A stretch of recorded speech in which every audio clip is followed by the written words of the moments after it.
Assalamualaikum warahmatullahi wabarakatuh. Perkenalkan, nama saya Alvina Nurhidayah, NIM T 2018-50886. Saya dari Prodi PIAU 2 dan di sini saya berkesempatan untuk menjelaskan sedikit tentang pengertian talfik, taklid, dan permasalahannya. Yaitu yang pertama, pengertian talfik. Talfik di sini yang dimaksud adalah suatu bagian ketiga, yaitu melakukan suatu perbuatan atas dasar hukum yang merupakan suatu gabungan dua mazhab atau lebih. Contohnya seperti seseorang berwudu dengan mengusap sebagian kepala atau tidak menggosok anggota wudu karena mengikuti mazhab Imam Syafi'i. Sedangkan talfik menurut bahasa adalah melipat antara satu dengan yang lainnya. Nah, talfik menurut istilah berarti mencampur adukan antara dua pendapat dengan pendapat yang lain atau lebih dalam sebuah permasalahan yang mempunyai suatu hukum, yang mana hukum itu akan melahirkan suatu pendapat. Ketiga, antara yang kedua pendapat tadi sama-sama tidak mengakui keberadaannya. Sedangkan ruang lingkup talfik hanyalah bermuara pada permasalahan-permasalahan partikular, yaitu pada permasalahan-permasalahan ijtihadi yang bersifat zanni. Sedangkan pada permasalahan-permasalahan dasar syariat, sebagaimana teologi, etika, dan permasalahan agama yang bersifat qat'i. Permasalahan-permasalahan yang pertama yaitu berlandaskan atas dasar kemudahan dan toleran, yang bisa juga berubah-ubah kadarnya sesuai dengan perubahan kondisi seseorang, seperti halnya ibadah maddah. Ibadah maddah itu bisa disebut dengan ibadah ritual. Dalam permasalahan ini, praktek talfik diperbolehkan bila ada kebutuhan, karena yang menjadi muara disyariatkannya ibadah maddah adalah kepatuhan pada perintah Allah dan penghambaan padanya. Karenanya dalam permasalahan ini hendaknya tidak bersifat berlebih-lebihan dan terlalu ekstrim karena bisa berakibat fatal. Sementara itu dalam permasalahan ibadah maliyah atau bisa disebut dengan berkaitan dengan harta benda haruslah diperketat karena supaya tidak menyia-nyiakan hak fakir miskin. Dan yang kedua, permasalahan-permasalahan yang berlandaskan warok, seperti ketetapan syarok yang bersifat larangan, yang mana ketetapan syarok yang bersifat larangan ini didasarkan atas kehati-hatian dan keharusan yang bersifat warok selama masih memungkinkan.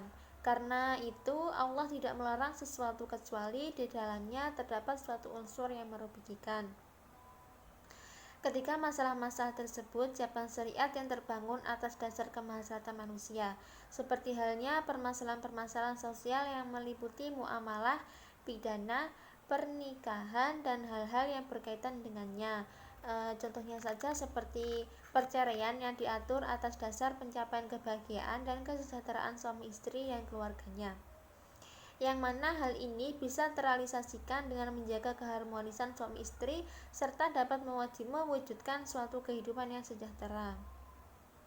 Nah, sedangkan dalam permasalahan-permasalahan sosial seperti muamalah, pengaliran 10% harta, sanksi, pidana, dan lain-lain dari setiap tuntutan syariat yang berasaskan kemaslahatan manusia dan kemanfaatan yang penting bagi kehidupan haruslah memiliki di antara pendapat-pendapat dari beberapa mazhab, karena dalam suatu pendapat yang lebih memberikan kemaslahatan manusia kendati akan terjadi praktik talfik. Karena dalam kemaslahatan manusia bisa jadi berubah-ubah selaras dengan variabel perubahan zaman, tradisi, dan peradabannya. Sedangkan standar kemaslahatan yang menjadi pertimbangan hukum adalah seperti hal yang mengandung terpeliharanya 5 prinsip dasar, yaitu yang pertama agama, jiwa, akal pikiran, keturunan, dan harta benda. Untuk memelihara kemaslahatan sebagaimana di atas sangat dianjurkan oleh syara' baik dalam Al-Quran ataupun dalam hadis. Nah, ragam pandangan ulama fikih tentang talfik. Ulama memiliki beberapa pandangan tentang hukum talfik, yang mana diantaranya mengharamkan secara mutlak, membolehkan, dan ada juga yang berpendapat membolehkan dengan kriteria tertentu. Yang pertama, talfik haram. Mayoritas ulama yang mengharamkan talfik antar mazhab secara tegas tanpa memberikan syarat apapun. Di sini talfik haram itu ada dua, yaitu mencegah mudarat. Seandainya pintu talfik ini dibuka lebar, maka dikhawatirkan terjadi mudarat atau kerusakan yang besar dalam Islam dan hancurnya berbagai mazhab ulama yang telah dengan susah payah dibangun dengan ijtihad. Sebab talfik menurut mereka adalah sebuah macam kanibalisasi mazhab-mazhab yang sudah paten, yang mana bila mazhab itu dioplos ulang, maka dengan sendirinya semua mazhab itu tidak berarti apa-apa, yang mana dapat meruntuhkan seluruh bangunan syariat Islamiyah. Dan yang kedua, tidak ada dalil yang membolehkan, tidak ada dalil di dalam syariat Islam yang menghalalkan talfik antar mazhab. Bahkan tidak pernah ada contoh dari para ulama salaf sebelumnya yang pernah melakukan talfik antar mazhab. Yang mana sebagian ulama di mana salaf yang sekilas seperti melakukan talfik, sebenarnya melakukan ijtihad dari awal. Yang kedua, talfik halal. Ada beberapa kalangan ulama yang berpendapat bolehnya bertalfik. Di antaranya Ad-Dasuki ini sendiri mempunyai argumentasi yang dikemukakan hadir dari beberapa kaidah usul sebagaimana berikut. Yang pertama, haraj dan masyaqqah. Haraj dan masyaqqah ini tidak diperbolehkan talfik, sebuah tindakan yang bersifat haraj atau memberatkan, dan musyaqqah atau menyulitkan bagi mereka yang awam. Hal itu mengingatkan bahwa ulama sekarang ini mengajarkan ilmu fikih yang dengan satu mazhab saja. Selain juga itu, tidak semua ulama terkait pada satu mazhab tertentu. Dan yang kedua, ketidakmestian berpegangan pada satu mazhab. Maksudnya di sini tidak ada satupun ayat Al-Quran ataupun hadis Nabawi yang secara tegas mengharuskan seseorang untuk berguru kepada satu orang saja.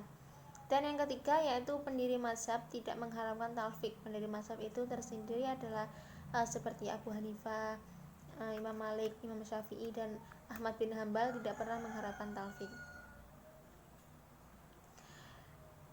Talfik sebagai haram, sebagai halal, dan ada juga sebagai bentuk talfik yang hukumnya haram dan tidak boleh dilakukan. Namun juga bisa dipungkiri bahwa dari sebagian bentuk talfik itu ada yang diperbolehkan, bahkan malah dianjurkan, sehingga pendapatan yang ketiga ini memilih dengan syarat dan ketentuan yang berlaku. Sa'ad Al-Anji menjelaskan kriteria bolehnya melakukan talfik, yaitu yang pertama, adam tatatabbu al-ruqyas, atau bisa disebut dengan tidak sekedar mencari yang mudah. Maksudnya di sini adalah tidak memanjakan umat Islam untuk mengambil yang ringan-ringan saja, sehingga tidak akan timbul tolaub atau main-main di dalam hukum agama. Atas dasar ini, maka sebenarnya talfik yang dimunculkan bukan untuk mengekang kebebasan umat Islam untuk memilih mazhab, bukan pula untuk melestarikan sikap pembelaan dan fanatisme terhadap mazhab tertentu, sebab talfik ini dimunculkan dalam rangka menjaga kebebasan bermazhab agar tidak disalahpahami oleh sebagian orang.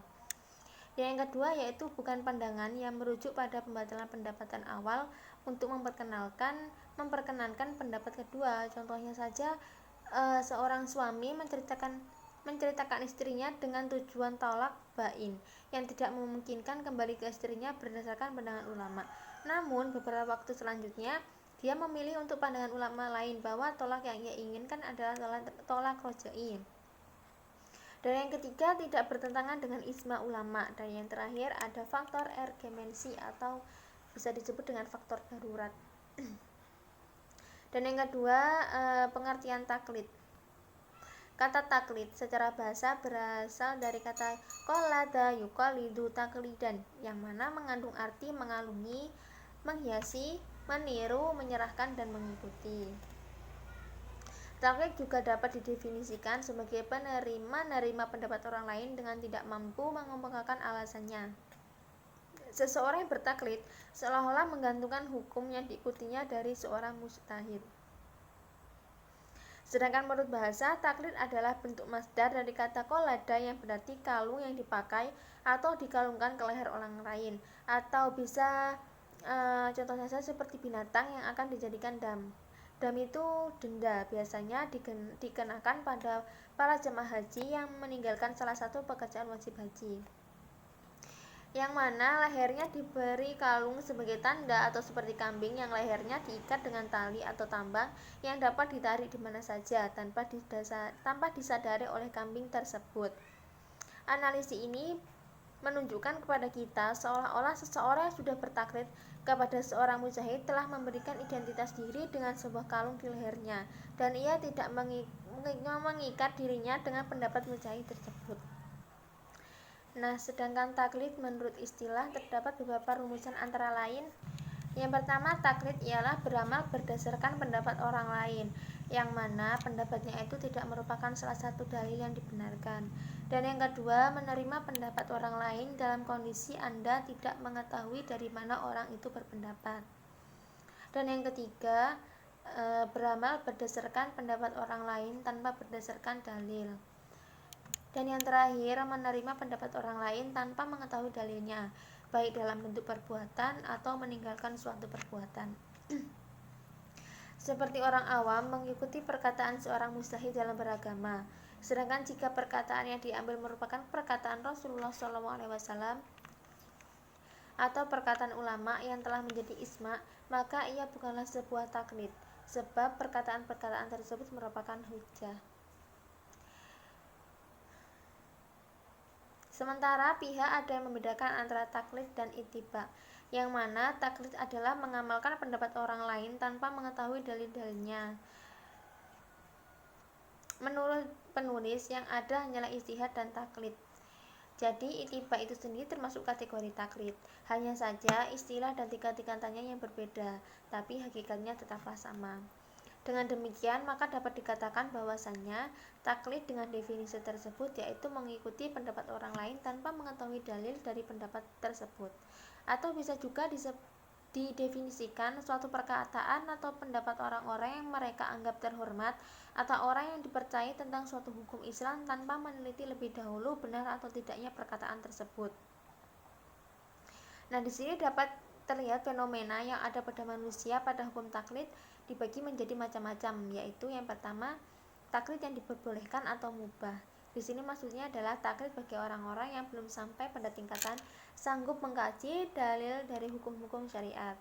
Sebagaimana dikatakan oleh Imam Hasan al-Banna, taklid adalah sesuatu yang mubah dan diperbolehkan.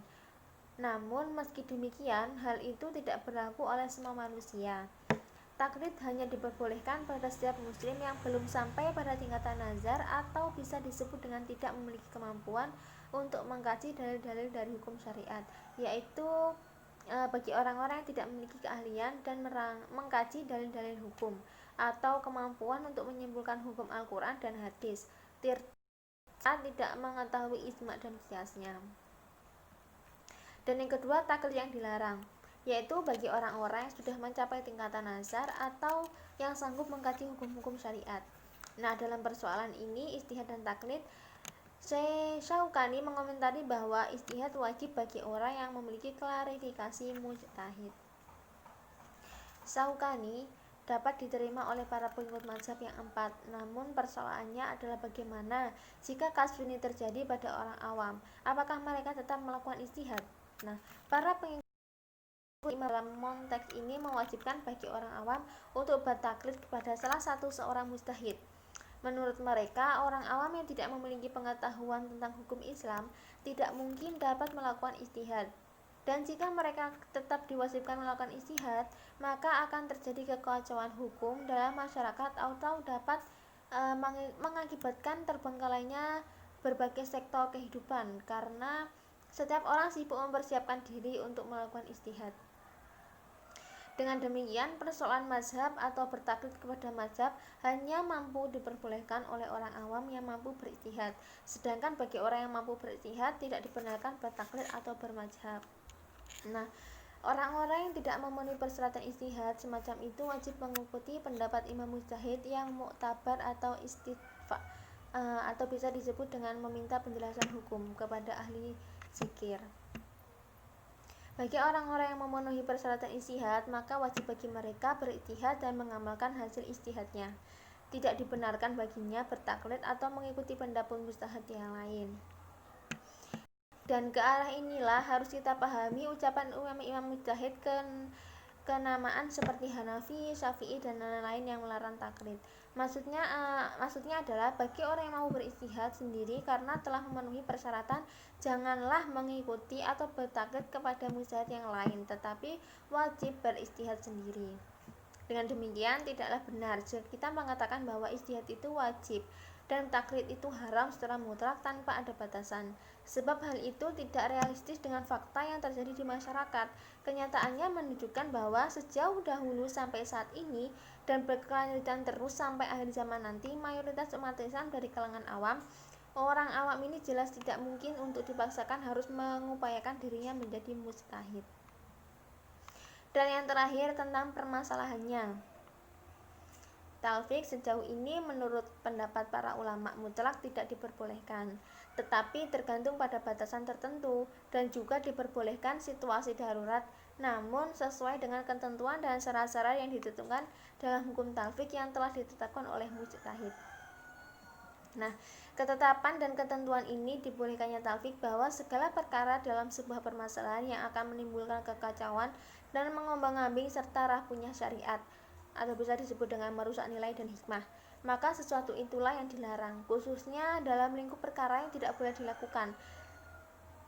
Sedangkan perkara yang melahirkan kekokohan syariat dan segala sesuatu demi kemaslahatan dan kebahagiaan manusia di dunia dan di akhirat dalam memudahkan pelaksanaan ibadah bagi seorang hamba.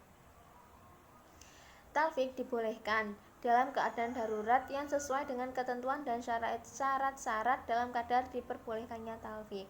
Kebolehan ini adalah sebagai isyarat bahwa agama Allah adalah tidak menghendaki mencari kesulitan, namun demi tercapainya kemaslahatan, yaitu melalui keinginan yang dibebankan kepada seorang hamba. Talfik dalam perkara yang sifatnya zanni atau keraguan diperbolehkan karena di sana diberlakukannya sebuah ijtihad untuk sampai kepada sesuatu yang akan menjawab sebuah permasalahan dengan ijtihad tersebut. Nah, jika ijtihad seseorang benar, maka baginya 2 pahala, jika tidak maka baginya 1 pahala. Inilah ruang kita agar supaya terus berusaha melakukan ijtihad dalam menegakkan syariat Islam. Karena ijtihad terus terbuka dalam mencapai sebuah tujuan. Ijtihad bukan hanya terbatas pada pemahaman yang selama kita pahami saat ini. Secara luas, ijtihad adalah mencakup dalam melakukan talaah yang pada akhirnya akan memberikan sebuah pemahaman terhadap problematika yang kita hadapi dalam mengarungi kehidupan yang nyata ini. Sedangkan talfik dalam hukum yang tertera dalam nas dan sunnah, maka tidak ada ruang untuk melakukan talfik di dalamnya. Sekian presentasi yang dapat saya sampaikan. Jika ada kekurangan mohon dimaafkan. Wassalamualaikum warahmatullahi wabarakatuh.